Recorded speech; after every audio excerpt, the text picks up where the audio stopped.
C'est incroyable mais vrai. Des images d'une très grande violence, totalement accessibles, directement sur le site du ministère de la Défense. Des images, ou plutôt des preuves pour le gouvernement que l'attaque chimique du 21 août a bel et bien eu lieu. Elles sont utilisées pour convaincre du bien fondé d'une intervention, et ça marche, du moins en ce qui concerne les parlementaires. Début septembre, ils les ont vus et voilà ce qu'ils en retiennent. Malheureusement, je dirais que ces vidéos qui étaient quand même très dures, elles n'ont fait que conforter un sentiment que nous avions déjà. Voir ces corps alignés au moment où nous étions entre responsables politiques nous obligeait à la question « que faisons-nous pour que cela ne se reproduise plus ?» Mieux encore, le site du ministère de la Défense présente un rapport déclassifié des renseignements généraux. Le gouvernement y apporterait la preuve de la culpabilité du régime de Bachar al-Assad.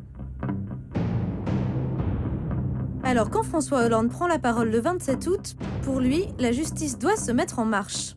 La France est prête à punir ceux qui ont pris la décision infâme de gazer des innocents.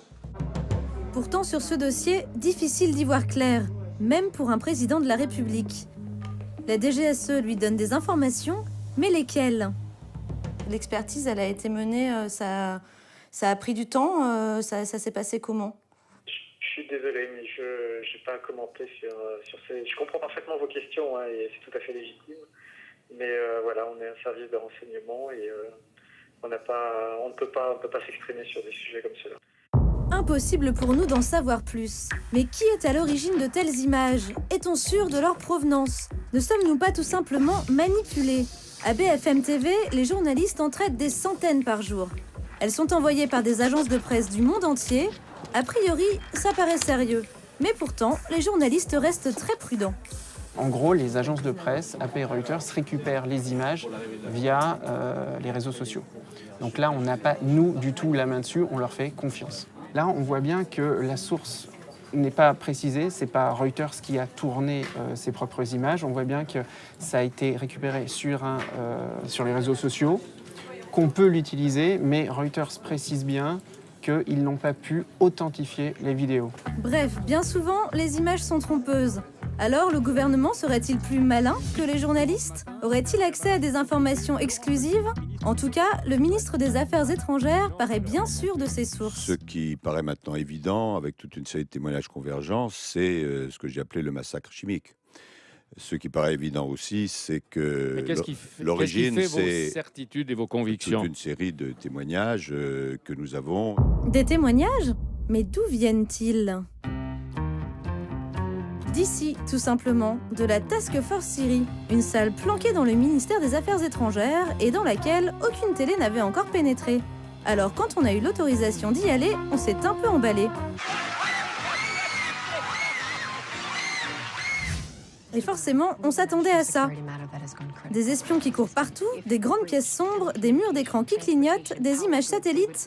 Mais finalement, on a eu le droit plutôt à ça. Bonjour. Deux petites télés branchées sur CNN, des cartes en papier collées au mur et des fonctionnaires du Quai d'Orsay rivés sur une dizaine de PC. Certes, une cellule de crise qui informe les décideurs politiques, mais ses moyens sont plus modestes qu'à Hollywood. Alors, on reçoit au ministère des Affaires étrangères une très grande masse d'informations qui arrivent de sources variées. Tout d'abord, nos ambassades, nos postes dans le monde, en particulier en ce moment Washington, New York, évidemment les pays voisins de la Syrie, nos différentes ambassades dans les pays membres de l'Union européenne. Mais effectivement, on doit analyser aussi toute l'information de la presse, les médias, les dépêches, les articles. En gros, on compile des informations pas vraiment exclusives, du moins d'après ce qu'on a bien voulu nous dire. Et effectivement, quand on regarde les écrans de plus près, on tombe sur la page Twitter de l'armée syrienne libre. Dur d'avoir du solide, surtout que la France n'a plus d'ambassade sur place depuis mars 2012. En fait, ces informations exclusives, la cellule les tire surtout de son carnet d'adresses. Écoutez cette conversation. Je serais aussi intéressé par la déclaration que vous ferez ce soir sur la proposition russe. Au bout du fil, le chef de l'armée syrienne libre, le général Selim Idriss. Ici, on entretient donc des rapports privilégiés. Mais la cellule, c'est aussi et surtout 12 jeunes diplomates triés sur le volet, certains fraîchement sortis de Sciences Po ou de l'ENA. Tous spécialisés dans la justice, la géopolitique ou l'humanitaire, ils parlent plusieurs langues. Leur travail aide les politiques à réagir aux demandes de l'opinion publique. D'où l'importance de la cellule pour la communication. Aujourd'hui, évidemment, dans une logique de bonne communication gouvernementale, on a tendance à survaloriser en quelque sorte ce travail de l'ombre, qui est un travail essentiel sur le plan diplomatique, logistique et sur le plan de la décision publique qui va être prise. Mais on a tendance à le survaloriser et à le montrer parce que les gouvernements sont sous l'œil de la démocratie d'opinion et sont contraints en quelque sorte à jouer complètement la transparence dans ce genre de situation. Et voilà comment François Hollande se retrouve sur TF1. Il a accès à des informations compilées, synthétisées, parfois exclusives, mais finalement incomplètes. Merci de nous réserver votre première intervention sur le dossier de la Syrie. Pas facile pour communiquer, mais il n'a pas le choix. 8 millions de téléspectateurs l'attendent, il doit aller droit au but. La Syrie, c'est la tragédie la plus grave du début du XXIe siècle. Et bien sûr, il a eu bien raison de penser ce qu'il a toujours pensé. C'est qu'une réaction était nécessaire, que ce drame n'avait que trop duré et qu'il prenait un tour à travers les armes chimiques qui ne pouvaient plus être acceptées. Un vieux truc de com qui marche à tous les coups. Résultat, pour Denis Pingot, il ne s'en sort pas si mal.